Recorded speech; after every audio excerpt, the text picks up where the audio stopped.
Comment trouver sa place avec un tel nom de famille? Pour Manuel Goldman, le chemin est encore long. Neveu de Jean-Jacques Goldman et fils de Pierre Goldman, assassiné 6 jours avant sa naissance, le quadragénaire est pourtant loin d'être dénué de talent dans le rap, le domaine qu'il aime par-dessus tout. Mais ses démons ont souvent pris le dessus. Jusqu'à la case prison. La suite après la publicité dans la famille Goldman, on demande.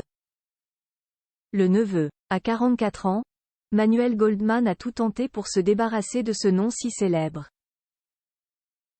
Après avoir pris pour pseudonyme Métèque au début de sa carrière de rappeur, le voilà désormais devenu Risky. Mais rien n'est fait. Un patronyme comme le sien n'est pas toujours aisé. Et peut amener avec lui des démons dont il est difficile de se débarrasser. Et le quadragénaire sait de quoi il parle. À 44 ans, comme le révèle Libération, à qui il a accordé un rarissime entretien, il a déjà fait 3 séjours en prison. Condamné pour vol avec violence, même s'il assure qu'il n'avait pas d'arme et que c'était du cinéma, il a fait plus de 8 mois derrière les barreaux. Une période loin derrière lui, désormais père de 2 enfants, il enchaîne les petits boulots pour survenir aux besoins de sa famille. Mais n'a pas perdu espoir que le milieu du rap finisse enfin par l'accepter. Un milieu intégré il y a longtemps. Depuis les années 90, il enchaîne les collaborations prestigieuses, avant de sortir 3 albums depuis 2014, aux textes ciselés.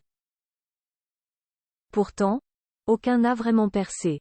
Et Manuel Goldman ne peut s'empêcher de se sentir rejeté par le milieu. Je m'attendais à quelque chose de grand mais je reste un paria. Quand tu t'appelles Goldman, c'est impossible d'exploser dans le rap, regrette-t-il. Une famille omniprésente, un nom qui n'a jamais été facile à porter. À l'école, tout le monde lui parle bien sûr de son oncle, le chanteur à succès Jean-Jacques Goldman, avec qui il a longtemps fêté Noël mais qu'il ne voit presque plus aujourd'hui.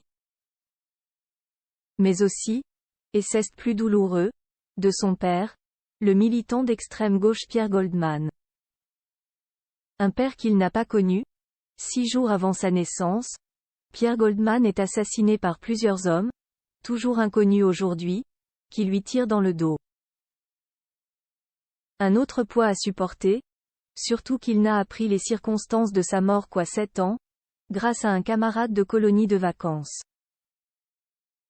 Depuis, il a tout lu, tout appris pour tenter de mieux le connaître.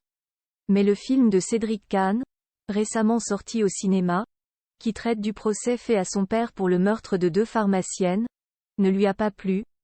Je n'ai rien contre le principe du film, j'aurais juste aimé qu'il soit bon. Là, il mélange tout et prête à Pierre des propos qu'il n'a jamais tenus. C'est du révisionnisme, explique-t-il à nos confrères de Libération. Un jour, peut-être, il s'emparera de son histoire si tortueuse. Mais pour l'instant, il est l'heure pour lui de dompter ses démons. La suite après la publicité. La suite après la publicité.